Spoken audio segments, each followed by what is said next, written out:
Welcome to another episode of Rob and Avis Ramble. Hope you guys are as excited as we are. I'm tired today. You're tired today. Not sleepy, but tired. Yeah. Anyways. Yeah. That's why we're doing this a little bit on the earlier side. I just got done finishing up work and we kind of jumped right into this. Yeah. All right. Well, I got several topics to chat about. Okay. I think I made some ladies mad on the internet apparently. Wait, let me pretend to be shocked. Yeah. Wasn't my goal. I mean, I was just talking about something that we've talked about several times. But let me set the stage for you. Let me get my phone out here so I can kind of see it. Okay. So there's this meme that a guy named Aaron Clary, I don't know if I'm supposed to know who that is, but I don't, so I apologize if that's the case. But some guy posted this meme, and his title was "The Number One Cause of Divorce," and then it shows the stages of marriage, and it's 4 frames, and in frame 1. It's, you got this shirtless dude sitting on his couch and he's smiling and he's happy. And he's got what I assume is his wife. She's at the kitchen counter and it looks like she's doing some dishes in the background. And she's kind of petite and she's got what looks to be like some little thong underwear on. And he's got this big smile on his face. And then in, the second frame, his smile is kind of not so much there. He just kind of looks more like stern. Mm-hmm. And the wife is still at the kitchen counter, at the kitchen sink, doing some dishes. And she's growing a little bit. And she's not in a thong. She's more in like a standard pair of underwear. Okay. And then in the third frame, he's now sad face. He's got like, sad face. Mm-hmm. And, she's again a little bit larger than she was. And, her underwear have gotten a little bigger. And then in the fourth frame, he's gone. He's no longer sitting there. Okay. And she's, significantly larger. Uh-huh. And, her underwear is significantly larger all the way around. And, he's not there. So there's been, it was kind of interesting. I think the main interpretation of this is that, the wife basically, she maybe started out kind of sexy and something he was happy about. And then she, through life changes or whatever happened, not so much. But I did see some other interpretations, which I thought was kind of interesting. Okay. About like, well, the man's never helping her with the dishes. So like, is the wife, is she getting depressed or something because her husband's just sitting around shirtless on the sofa while he's, I should also add, just for the context, that like he never changes. Like he's always looking the same in all of them. Yeah. And except for his facial expressions. And so was he playing into this problem? So what is it like when it says the main cause of divorce, or the number one cause of divorce? Is it because the wife was having some body changes, maybe not dressing as sexy as she once did, or was because the man wasn't helping her? We don't know. We don't know the context of the meme.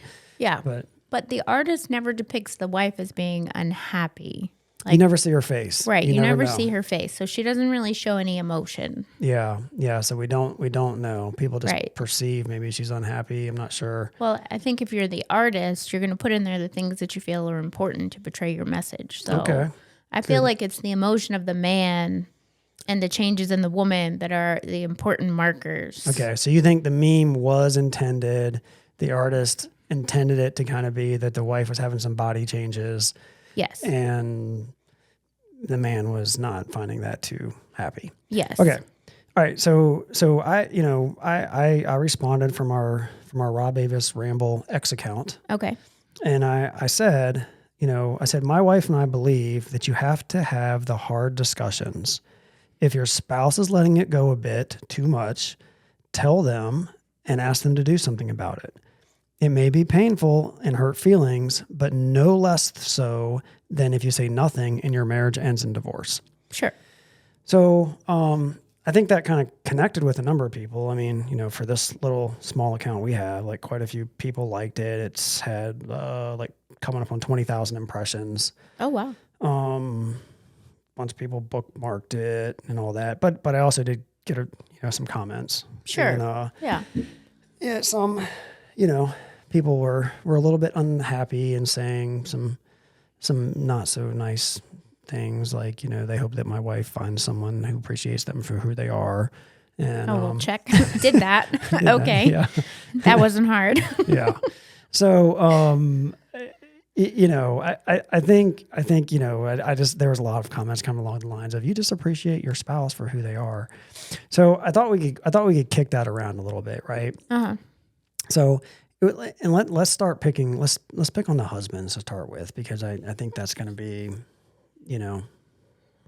maybe that will be less traumatizing for some women who may be listening to this. Okay.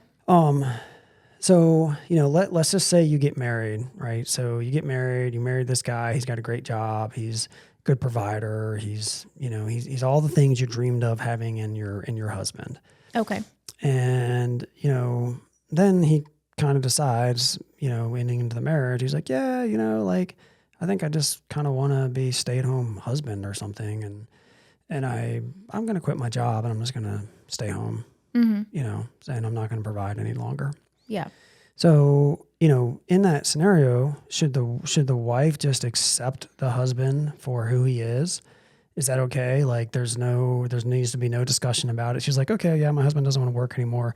Yeah, we can't eat because we don't have income, and we're probably going to lose our house and all these other things. So, yeah, no worries. We're good. Just accept him for who he is. Yeah, that's a tough one. I mean, how long does that last? That's forever and ever? I don't know. Maybe. Sure. Let's call it forever and ever.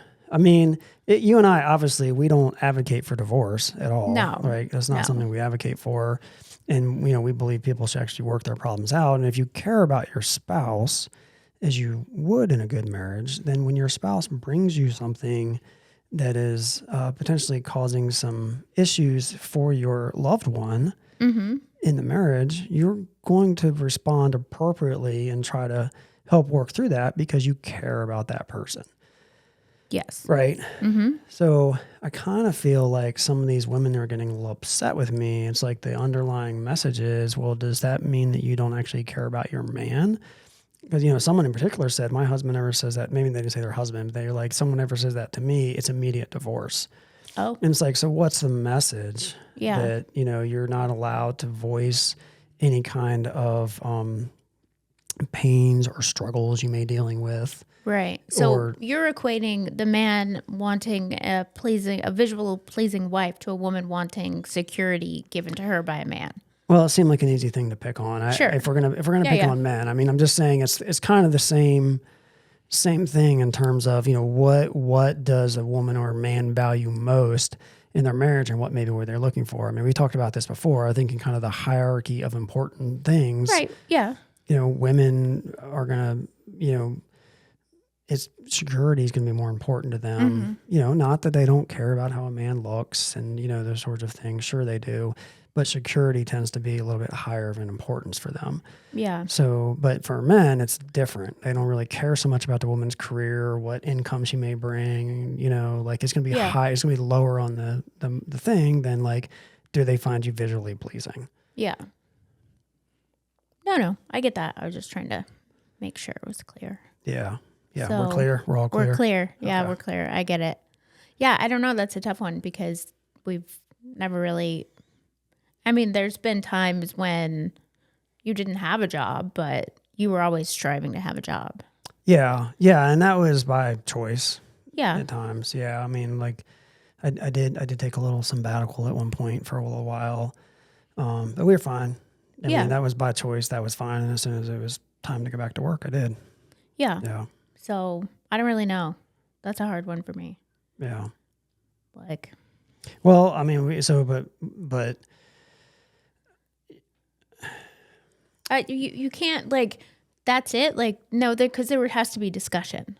Like the man can't be like, that's it, I'm done. Like there would need to be some sort of discussion. That's how I feel about it, how it should be. So when I see somebody make this comment, like you say that to me and it's immediate divorce, I'm like, WTF? Like what kind of relationship is that? Like why is this person even in a relationship to begin with? Yeah. So, the transformed wife, I am always reading her stuff and sometimes I agree with it and sometimes I'm like, what is happening in the world? But she would say to the woman that the woman should submit to that man regardless of whether that man was submitting to God's will. Obviously, I believe God's will would be for the man to provide for the family.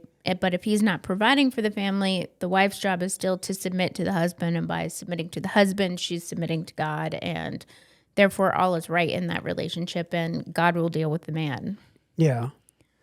Yeah. So, I mean, I don't, I mean, you and I are Christians. I mean, we do believe in basically that hierarchy, right? But there is a practical side of it, right? I mean, you know, is a woman, I mean, let's change the scenario. So let's say the man didn't just lose his job or decide to quit his job, right? You know, to me, losing your job is maybe something that's less in your control. And, you know, if the man is out there and he's trying to find work and he's trying to do the right things and he's trying to provide versus just giving up, you know, that's a completely different scenario than, I just don't want to work anymore. And whatever happens to our family happens to our family, right? So, where was I going with this? I don't know. I'm having a really hard time with this one because, like, I just can't imagine it. Yeah. Yeah, you mean like basically being like, I don't, like there's something has happened and you and I are just like, oh, well, I'm not going to say anything and we're just going to get a divorce. Yeah. Yeah. Yeah. Yeah. Yeah, it's crazy talk. And I think the people that like, it's just very like, in my mind, it's like a very juvenile view. It's not a very mature view. Yeah. It's not, you know. Yeah. And I think, you know, we've been together for over 30 years. So like, it hasn't always been smooth sailing. So like we come from experience and like, sure, you've done things that I've been confused or displeased with and likewise. And yeah, I mean, sometimes I yell, but sometimes you talk and I yell. Yeah. But yeah, I mean, we try to like power through that even though. Well, nobody's perfect. Yeah. I mean, we've said that before. Like we certainly have not done everything perfect in our marriage and we're just kind of talking out of the things that we've learned. Yeah. Right. And I mean that's one of the things we've learned is you got to talk about the hard things. Like it's actually going to make your life easier if you talk about the hard things. Show me a mature 18 and 19-year-old starting life together, and that just is not a reality. Yeah, weren't we? I thought we were both 18 when we first got together. Was I 19? I think at the very beginning. We got together just before your 19th birthday. Yeah. Okay. So we were technically both 18, but then in short order, I was 19. Yeah. Yeah. When we started like really doing life together, I was 18 and you were 19. Okay. When we started, you know, deciding if we were going to date or not, we were both 18. Okay. So maybe I have that a little bit wrong. I've been telling people we've been together since we were 18. I mean, I guess technically we have. But I'm just talking like from this standpoint. I'm learning something now. You weren't really committed until I was 19. You needed an older guy. Right, yeah. I'm understanding now. I needed you to age up. Yeah, I'm understanding now. You're like, this like dating a guy my own age thing, I'm not so sure about. In my mind, we were together. If we're going for full clarity, you didn't kiss me for 3 months. I know. Yeah. Okay, and so we got together in February. So March, April, May, your birthday's in May. I mean, was the kiss sealing the deal? Were we like solidly together then? It's getting a little blurry now, mister. Yeah, I know. Well, I didn't want to do the whole simp thing. I couldn't just give it to you right away. You got to work for it. Oh, you were very generous with other gifts though. Yeah, I did. I know. I used to buy you all kinds of gifts. Yeah. And things. Yeah.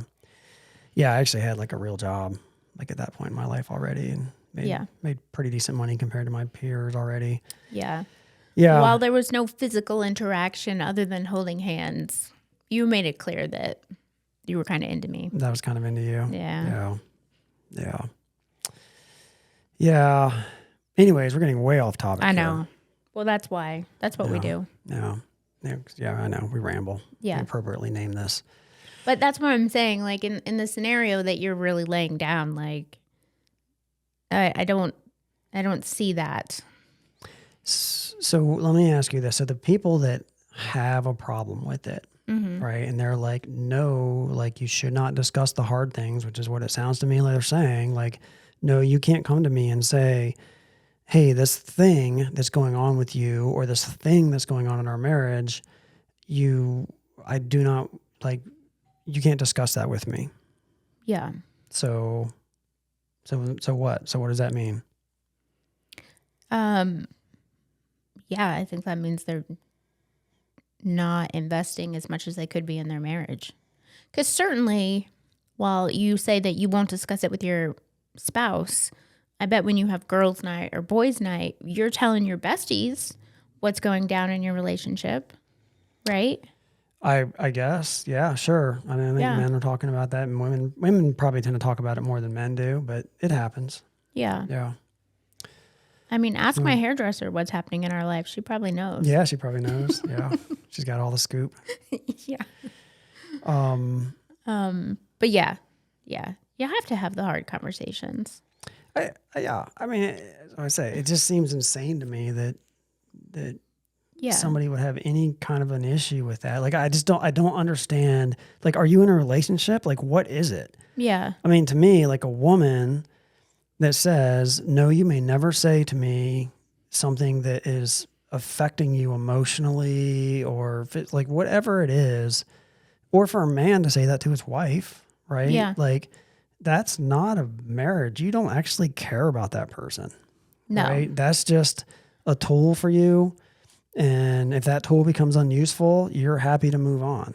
That's not a marriage. You shouldn't be married. What are you doing married? Yeah. Yeah. And I think especially, like we got married young and you had one career, and then we both kind of decided that wasn't really happening anymore. And you made this jump into this new career. And like, if we hadn't talked about it and like, because we lost a large chunk of our income when that happened. And then I also quit working because we started having kids like right around the same time. And so that was pretty scary. But, we talked about it. And what if I had said, no, like you came into this and this is the job that you have, and anything less than that is unacceptable. Yeah. I mean, where would we have gone? Yeah. Yeah. I mean, it would have caused all sorts of conflict. It would have caused, in hindsight, if you'd said that to me, we'd be far worse off, right? Like, we did pretty well. Yeah, I tend to believe we would, because the jobs that we had, like, that was part of the reason of our discussion. Like, we were kind of at the top of them. Yeah. So, it allowed me a lot more growth, kind of moving over and doing something different. So now, and admittedly, during that time, I struggled sometimes because, we didn't have as much money. Yeah. Sure. There was some adjustment. That caused some hard discussions. Yeah. We had to make adjustments. You got to do things, but that's the whole point, is you talk it through, right? And you're like, what is the plan here? Like, this thing is bothering me. Yeah. I'm worried. This thing is scaring me. Like, whatever it is, you got to talk through it. And and I'm always that calm. You're always super calm when we talk about that. Yeah. There's no tears. There's no anything like that ever happens. Yeah. I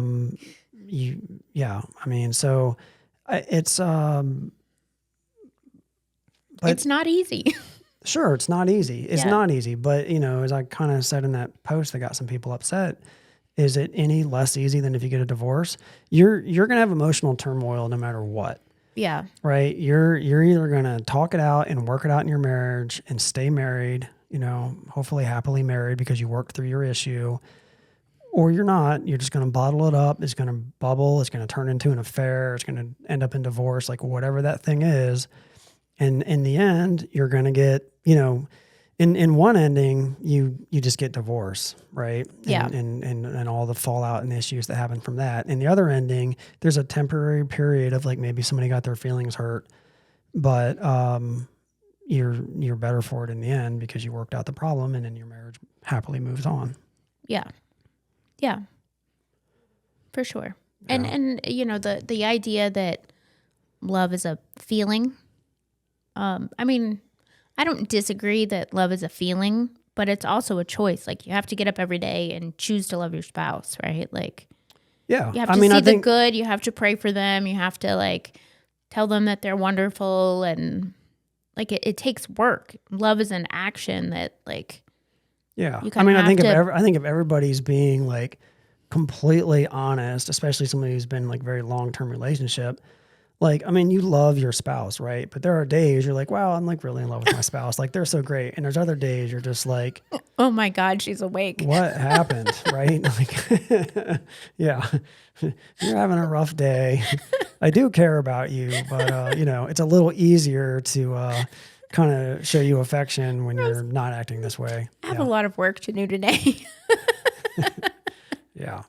But I think, but to, to the point that you're making, I mean, I think that it is like, how do they say, like, fake it till you make it kind of a thing. I mean, I don't think it's quite that, right? It's not like it's like you do love the person. Yeah. But it's more of like an intellectual, like, I know I love this person because the feeling maybe isn't there because somebody got their feelings hurt or something like that as much, right? So you intellectually kind of continue to love until you actually get that feeling back because you worked through the thing. And I think that's just real life. And anybody that believes that, no, I'm just going to feel completely overly head and heels in love with this person my entire life, you are living in a dreamland. Yeah. Yeah. But I do think that's also something that we established early. Like, I'm having a bad day. Like, I don't, like, I'm having a bad day. You're like, okay, we need a little space to have a bad day today. But just recognizing that, like, not everybody's 100% all days. Yeah. I mean, I'm pretty consistent. Consistently hangry. Yeah, I get hungry.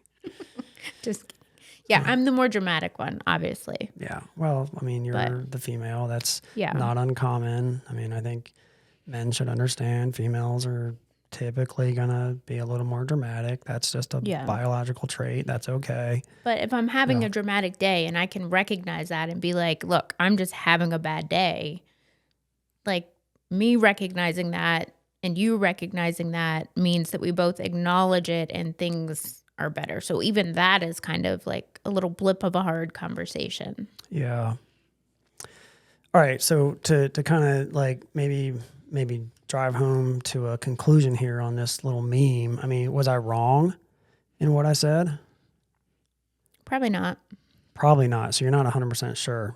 What did you say again? I basically said, you got to talk about the hard things because if you don't, you're going to just it's going to end in disaster one way or the other, right? Or no, I shouldn't say one way or the other. One way, like if at least you talk about the hard things, it may be temporarily be difficult and you work through it versus it just, you don't, and it ends up in divorce or affair or something. Yeah. I don't think you were wrong. Yeah. I wasn't wrong. I'm rarely wrong. Everybody believes that, right? Yeah. He thinks he's really funny too. Yeah. No, but I do think that's the appropriate thing. And anybody who it just blows me away. I'm just so glad that I'm not married to someone who is like, I can't take any criticism or else I'm going to divorce you. Yeah. Like, grow up. Don't be a child. You're in a marriage. Yeah. Right? Like, own your marriage. Like, be into your marriage. Are you just using this person you're with? Yeah. Or do you actually love them? Right. Yeah. And if you actually love them and somebody comes to you with a problem, no matter what that may be, you're going to do your best to work through it because you love them. And if you don't do your best to work through it, then what is it? You're actually not in a marriage. Yeah. You don't care about that person. Yeah. Yeah. So, all right. Let's see. What's another topic? Okay. Hey, let's talk about the shopping cart. The shopping cart. Do you know about the shopping cart? You did inform me about some things that happened with shopping carts. The lady ranting about not putting her cart back. Yeah, there was a lady who basically was like, when I go to the store, I've got my kids, my hands are full with my kids. I need to put my kids in the car and I need to put my groceries in the car. And if you think I'm taking that shopping cart and returning it while I now have left my kids alone in the car, you're crazy, and like drop the F-bomb or something. Yeah. And it seemed to make a lot of people upset. That she didn't put the cart away? That she's not putting the cart away. Okay. So I mean, you and I think our interpretation of that is, well, it was more of like a security thing, right? Like, right. Yeah. Like it's a hard place to be.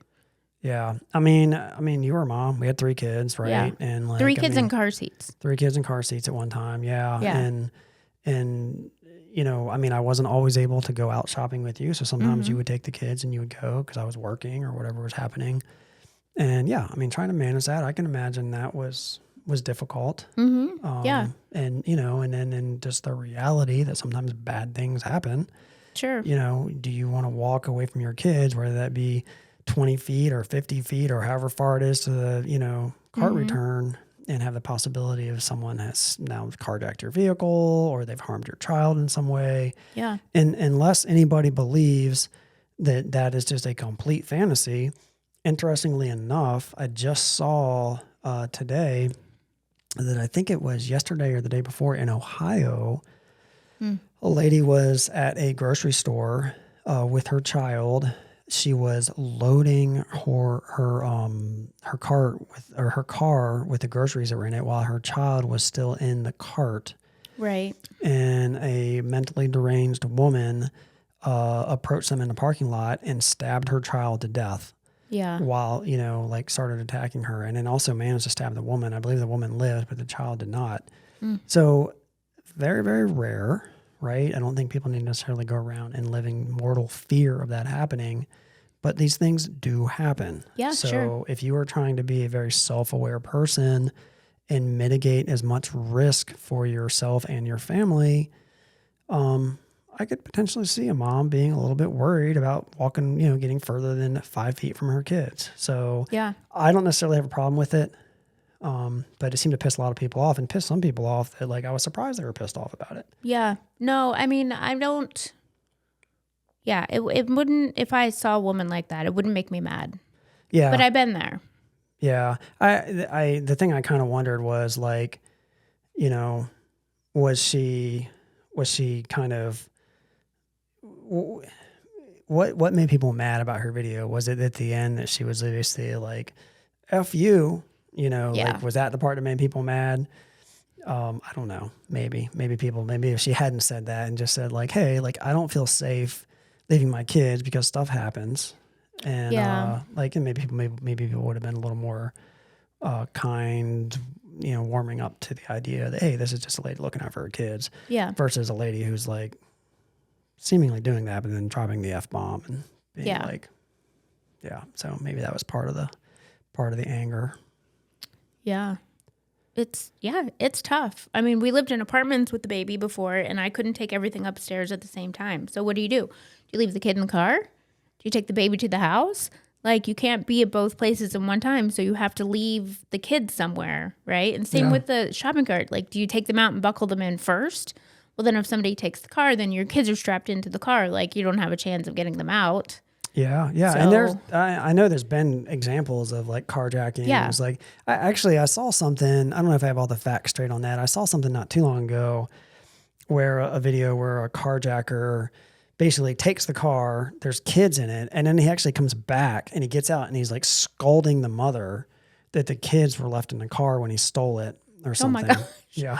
That's not funny. Not funny, but it is kind of not an unexpected outcome, right? Yeah. Yeah. So I think she got the kids out and then he took the car anyways or something like that. But yeah. you don't very often though run across too many ethical criminals. So I think she kind of got lucky there. Yeah.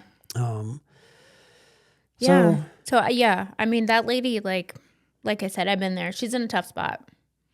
I have abandoned carts before. If I couldn't park near the cart deposit. Be careful. We're both going to piss the internet off. I made some people mad with my comment. Now you're going to say that you've actually been one of those people that left your cart. Yeah. Yeah. Mm-hmm. I've left a cart full of groceries in the grocery store before because one of the kids was just not having it. And you name a situation a responsible mom has been in, I've probably been there. Yeah. With the 3 kids. So it's really hard. It's really hard. You have to just being aware and don't leave. I would never put the keys in the car if the kids were in the car. If I put the kids in the car first, the keys were with me. Obviously we practice self-defense and personal awareness and all of that, but yeah. Yeah. Yeah. So I think people should give moms a little bit of grace. Yeah. Right. A lot of grace. You've got another human being who's incapable of taking care of themselves that you are charged and taking care of. And, if something happens to that human being or a group of human beings, if you have multiple little ones, you're going to feel pretty bad. Right. And so if you kind of have to do a hierarchy of what's important, I think returning your shopping cart's pretty low at the bottom of that list. Yeah. Yeah. I remember occasionally when I would be unloading the groceries and the kids, somebody would come up and say, "Hey, can I take your cart for you?" And that was like, oh, like the best thing a stranger could do. Yeah. So I say, my judgment on this is the people that were giving her a hard time fail. Yeah. Don't give her a hard time. Yeah. I mean, I understand. It's like, if there's like an adult who is just out of laziness not returning their cart, yeah, I get it. It's like, yeah, dude, return your cart. Yeah. Or ma'am, return your cart. You're just a single lady. Like, you can return your cart. But, if it's a mom and she's got other concerns and all that, yeah, give her some grace. Yeah. It's fine. It's hard because we get in that space where we want to judge other people. You don't know. Nobody is judging anybody on the internet. That you are so wrong. You don't know what that person is going through. You said, like, even if it's a single woman, come on, put your cart away. But like you don't know. Yeah. I mean, I get it. I feel like I would probably think the same thing. But in reality, like, we don't know. Maybe she feels unsafe. Maybe there's somebody like. Yeah. Maybe somebody in the store was following her around. Yeah. She just wants to get out of there. Yeah. Yeah. It's true. All right. Well, I'll hold judgment if I see a single woman not returning her cart. But I don't know, dudes, like. All right, fine. I don't know. I consent to that. I might have to throw a little judgment that way, but it won't be too harsh. But yeah. So, yeah. I don't know. So we beat that one up enough. We think we got to the bottom. I felt bad yesterday. We went to a national park with a friend. Yeah. And there was a shuttle situation, and we got on early, and then all these other people loaded in, and we were engaged in conversation. And then, like 5 stops later, I noticed there was a woman standing next to me holding a toddler, and I was like, "Oh, total fail!" Like, I didn't get up and give her my seat. You just didn't notice her there. No, because I mean, the toddler was behaving. Was there any men sitting and they didn't give up their seat? Yeah, there were also men. Shame on them.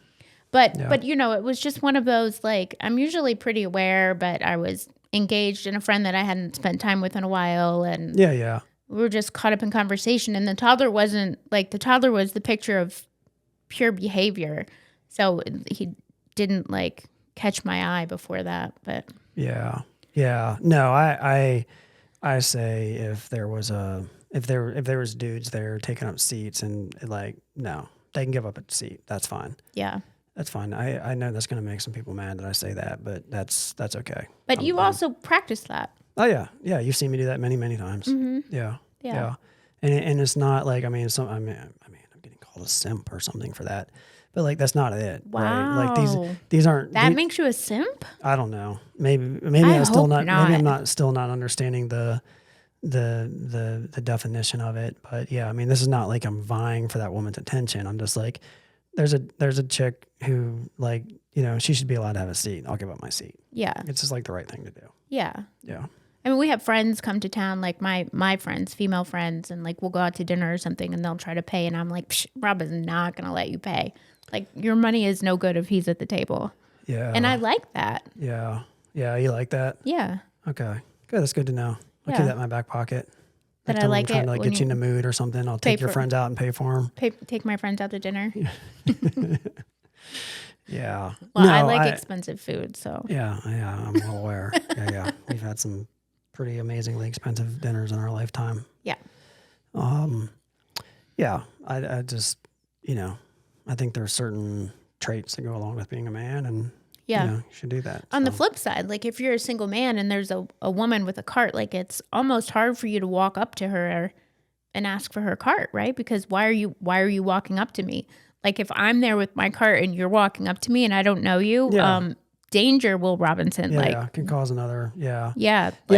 I mean, I tend not to do that with, I mean, you're not going to really catch me approaching a single woman because I don't want to freak her out. Right. Yeah. I mean, if you're with me, it's a different thing because it's a different scenario, right? Like, you can see I've got a lady on my arm, like whatever. I'm not coming to, try to pick you up or anything. I'm just genuinely trying to help. And I've been in situations too where like I've come across, women who've been broken down on the side of the road or out of fuel or something like that. And I do stop.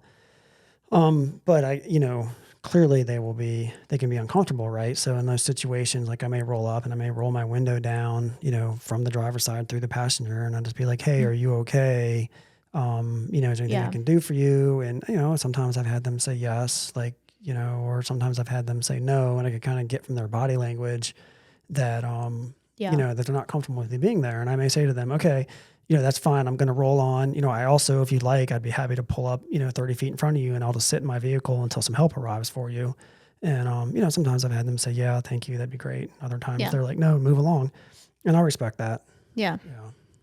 And when we stop and we're together, you're always like, make sure like that I'm seen when you're offering help as well. Yeah. Because Make somebody feel a bit better.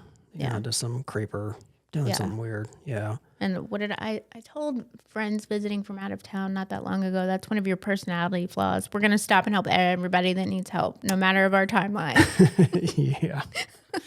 Yeah. I don't know. My dad, I mean, for all the faults my dad had, and he had a lot of them. I mean, I think that was something I kind of picked up from him. Like he was always willing to help people. Yeah. My dad was constantly picking up, like hitchhikers. Yeah. Well, we lived in a small town, so like there were no like sketchy hitchhikers. They were just people that didn't have cars or teenagers, and he was constantly picking them up. Yeah, a little different time back then. I mean, a little bit. I mean, obviously, still things happened. I probably would not recommend that these days. Just pick up some random dude. I didn't like it then. Yeah.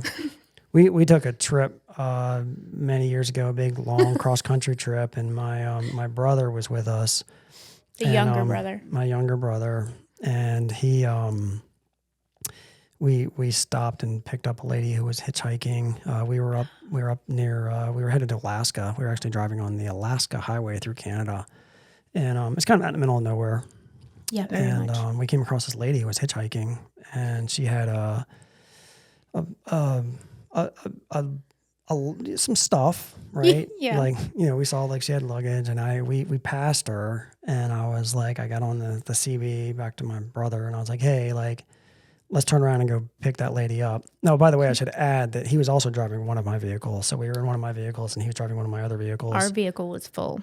Our vehicle was full. So this lady was going in the car with him. So he was the only passenger in that vehicle, and it had some luggage and stuff in it that, gear we had with us. But he had an extra seat, and the back seat was open. So, we turned around, we offered her a ride, and she was like, yeah, she needed to go like 3 hours down the road, but it was the direction we were headed. Yeah. So we did pick her up, and she had this little pile of luggage that actually turned out to fill the entire back seat. As we unpacked it, it was like, I don't know how it kept growing like it did. It was crazy. It was like one of those magic sponges that you add water to, and it just like all of a sudden, I don't know it what looked happened. like this little pile like filled up the entire back seat. Yeah. So we pick her up, give her a ride, and she was a little different, and she was unique for sure. She was a unique lady. She'd spent a majority of her life hitchhiking up and down the Alaskan highway. She did, yeah. So this was her lifestyle. This was a thing, yeah. So it wasn't weird for her that somebody's picking her up. I guess that happens all the time. Yeah. And so anyway, so we get her to her destination. We're unpacking the vehicle of all her gear, and as I'm unpacking it, I'm realizing that there's blood. I'm like seeing lots of blood on my car seats in our rig, and I'm like, what the heck is going on? And it's like, it's all running down, and I say to her, I'm like, what is this? Like, do we just pick up a serial killer? Like, I don't know what's happening. And she's like, oh no, that's moose meat. It must have defrosted. It must have defrosted. Yeah. And so yeah, somehow she had a bunch of moose meat, and it defrosted in the back seat and got blood all over there. So we kindly let her on her way. We went immediately to a car wash and did a thorough cleaning of the back seat to get all the moose blood soaked up. Things you don't expect in life. No. A hitchhiker to have frozen moose meat. Yeah. Well, it was like the Yukon. I think that's the Yukon. Yeah. It's a pretty remote area. Still, so just saying. Yeah. Never did I ever expect that. No, it wasn't. But hey, good adventure. For us. It's funny. Yeah. Your brother did not enjoy it. Gives us something to laugh about. Oh, no, my brother, he's still probably mad about it to this day. He was like, you put me in the car with this potentially unstable person. They had some interesting comments that I won't share on here. Some of the things that she said to him. And the funniest thing though, he's saying, "No, I don't want to pick her up." And as Rob turns around, he just follows us. No. He keeps on the CV. He's like, no. And I'm stopping. And then he's like, damn it. I mean, I feel like if I had been him and I didn't want to, I just would have kept driving. I wouldn't have stopped. Well, in hindsight, though, maybe he made the right call. I don't know. So, I mean, we were able to help her, but she was a little bit, I mean, it could have gone either way. She was either like just a little bit crazy and that was okay, or she was serial killer and maybe it wasn't even moose meat. We don't know. Yeah, we're going with moose meat. She said moose meat. That's what we're believing. Yeah. Another kind of funny story about that lady is she had a dog with her also. Yes. And the dog, we had stopped at a rest area along the way. And, the thing you should realize about the rest areas on Alaska Highway is these are not like nice. These are like pit toilets. Mm-hmm. Like, that's just a gravel parking lot with a pit toilet. And so she wanted to use the bathroom. And so she goes in to use the bathroom and we're all standing out in the parking lot, stretching our legs and such. And the dog starts yelping like crazy out of the car. And she comes blasting out of the bathroom. She's like, "What are you doing to my dog?" And we're like, "Nothing. The dog's over there." Like, we're not touching it. And she's like, "Oh, it's the bones he ate. He's pooping out the bones." And I was like, "Okay, yeah, poor dog." Yeah. Those were some adventures. Yeah, it's good times. Yeah, it's fond memories now that they're over. No, that was fun for us at the time. Yeah. Until we found the moose meat blood. Yeah, that I was a little upset about that in my vehicle, but we got it cleaned up and had a good laugh about it afterwards. Yeah. So, all right, what else? You got anything else for us? No, I actually looked around for something to discuss today, but I don't know. I got this effect I've been dying out to try on your on my voice. Yeah, there you go. You like that? It's kind of funny. What serious subject can we talk about now? What serious subject can we talk about with this voice? I don't know. I mean, I feel like I covered all kind of the Twitter drama, X drama. Yeah. So we're, what else do we, I think I talked about all the comments I got on the first thing. I don't know. I don't know if we have anything else. I mean, maybe we've rambled on long enough today. Maybe it's going to be a shorter one. Yeah. I mean, we talked about something earlier, but it was from a person and not like an X account. Oh, yeah, we could talk about that. What do you want to talk about?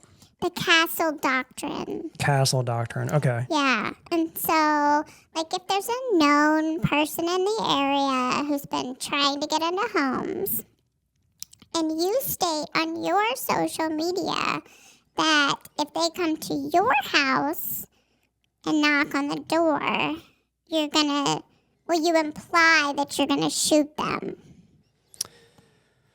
Is that the proper execution of the castle doctrine? I would say absolutely not. Yeah. So I'm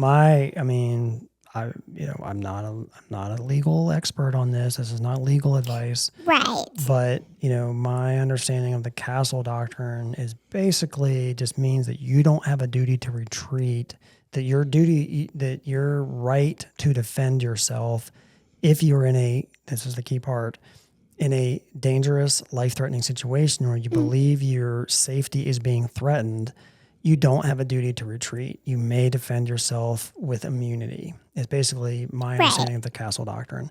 But just the fact of, someone showing up at your door who you potentially believe to be a dangerous, whatever. So I think I understand what you're talking about. So like, you have Facebook groups, right? And somebody's like, there's a guy going door to door in the neighborhood and he's asking you to come in and give a quote for cleaning your carpets or something, right? Yeah. And they're like, the Facebook group is like, he looks sketchy.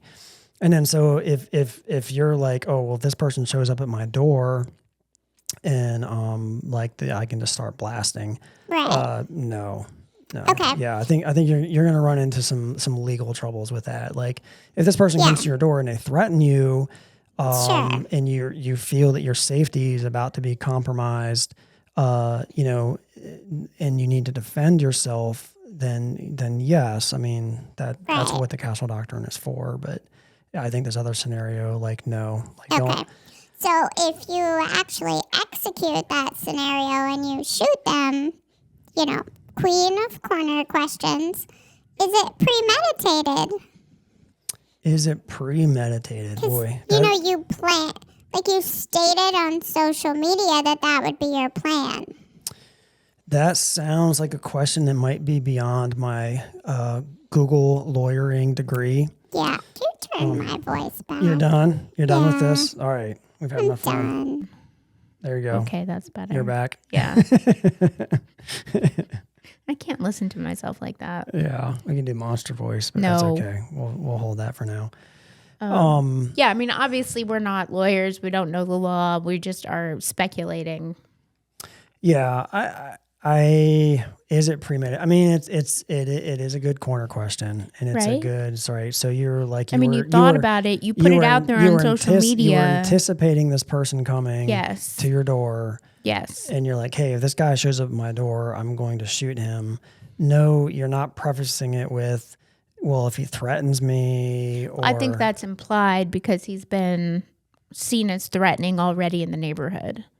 But has he threatened you? I mean, even if someone has threatened other people, that doesn't give you, in my opinion, a legal standing to just blast somebody, right? Because they showed up and, you know, if they're not threatening you, they're not threatening you. Yeah, right. Yeah. So I don't know. I saw that come across today and, you know, I immediately was like, is that a legal standpoint? Is that premeditated? You know, so like, no judgment on anybody involved. I just, it sparked a question. Yeah, that's a good, it just sparked a question because, you know, that happens. Like, we live in a neighborhood that has a Facebook page. Happens all the time. Yeah. Always when you're gone, it seems like. Yeah. Just text me up and be like, "Oh, there's some random man walking through the neighborhood with a machete." Okay, great. Let me give some advice here. Okay. Okay. Just don't open your door. Well, yeah. Yeah. Don't open your door. Right. Like you're if you're really that worried about it, don't open your door. Yeah. If someone forces their way through your door, well, then there's a clear threat. Then I think there's probably something going on. There could be some kind of threat going on, and you may want to think about defending yourself. Yeah. But don't open the door. Simple solution. And again, that's not legal advice. It's just your. Yeah, just my opinion. Yeah, I'm not giving anybody legal advice, but yeah, I would say. Seems pretty straightforward and simple to me. It does. Like there's no law requiring you to open your door. Right. Yeah. And actually may, if you really believe this person is a threat to you, may actually help you decipher that. Yeah. Because if they try to come in your house anyways, even though you haven't opened your door, then, you know, chances are. I learned recently you're not actually obligated to open your door for any reason other than a search warrant.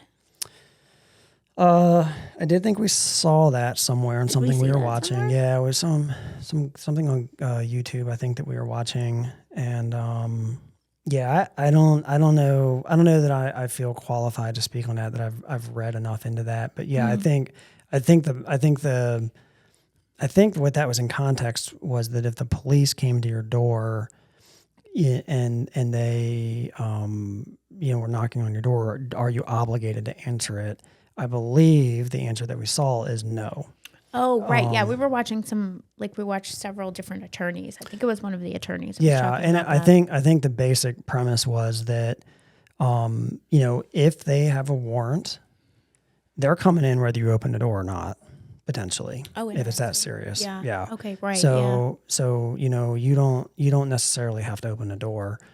And I think the context was, it was there was a gentleman, I think, who was,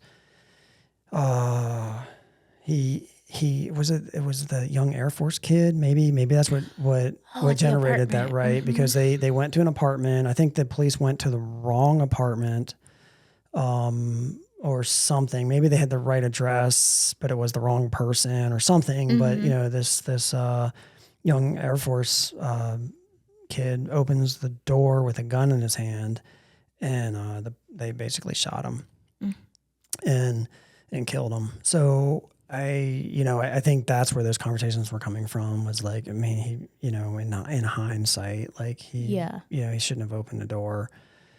It did spark a lot of discussion on both sides about, what it is. Like some people were saying, well, the police were at your door. Why are you opening the door with a gun in your hand?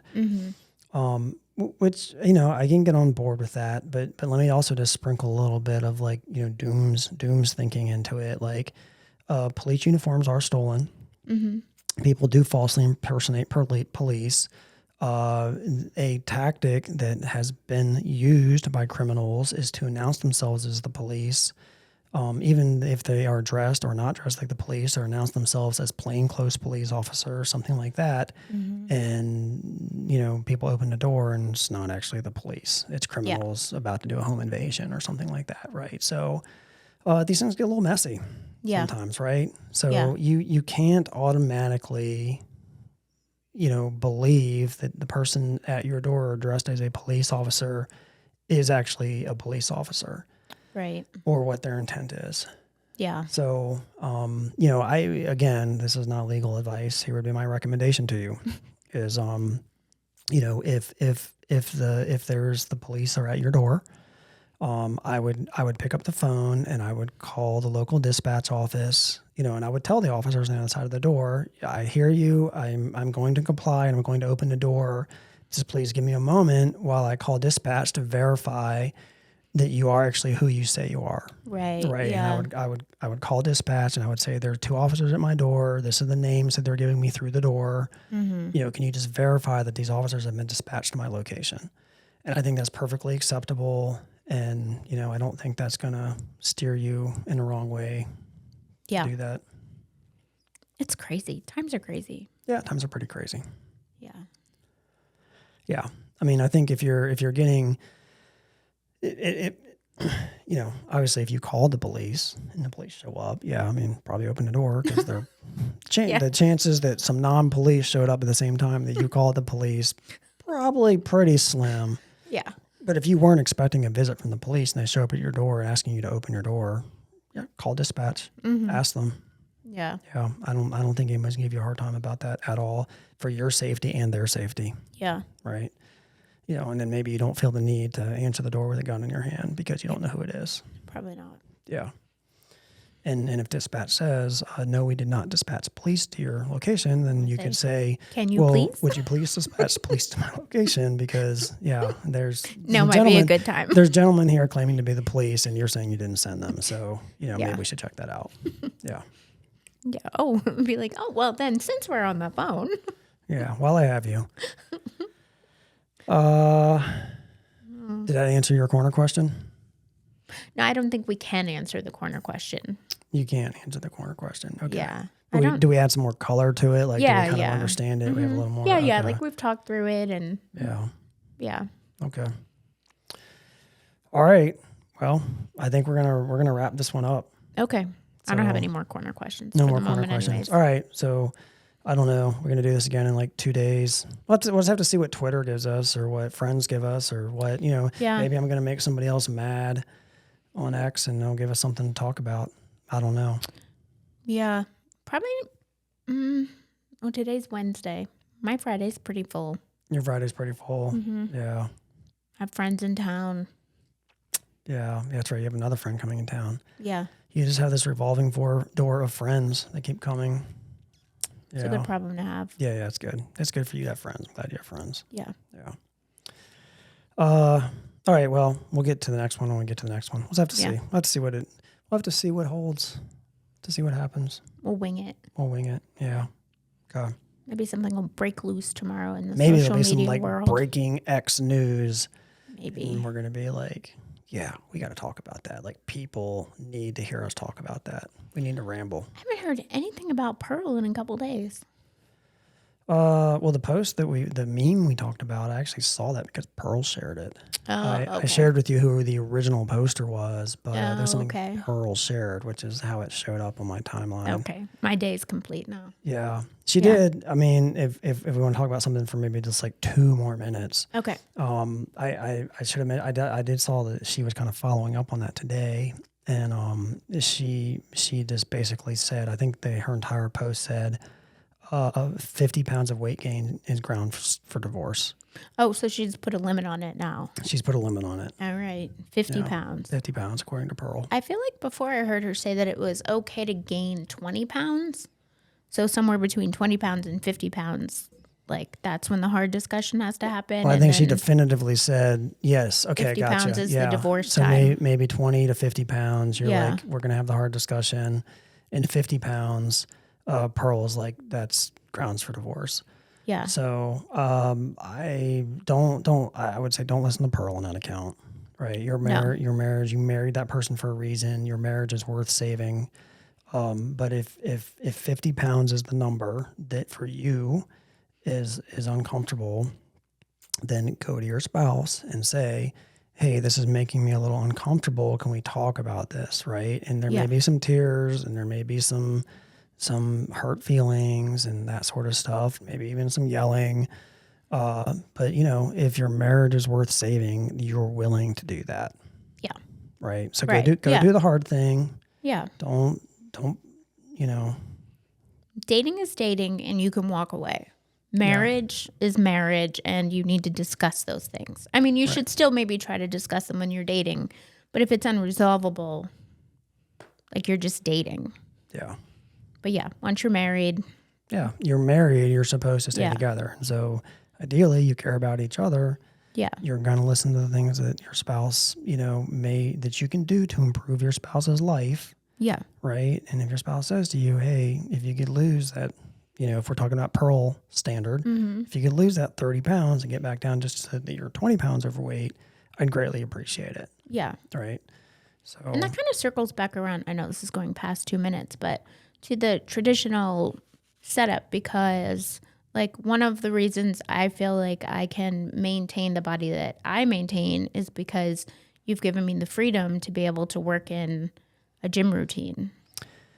Ooh, that's a big topic. Yes. Right. I don't know if I want to dig into that too deeply, but yes. I know that's what I said. I know where you're going with it. Yeah. So, well, I think this kind of goes, I've said this somewhere out there on the socials before that like, if you want to live the trad wife life, if you as a husband want that and your wife wants that, then actually like live it. Give your wife the tools and the time to allow her to kind of, be as fit as you'd like her to be as done up as she would like her to be.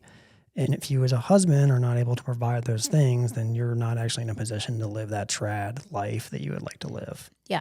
Yeah. Yeah. Yeah. Yeah. So, yeah, I mean, that's definitely a rule that we've lived by.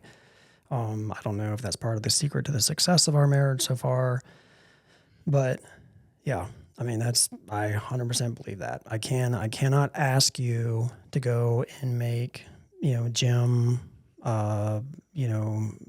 whatever it is, keeping yourself up to a certain standard if I'm not providing you with the tools to do that.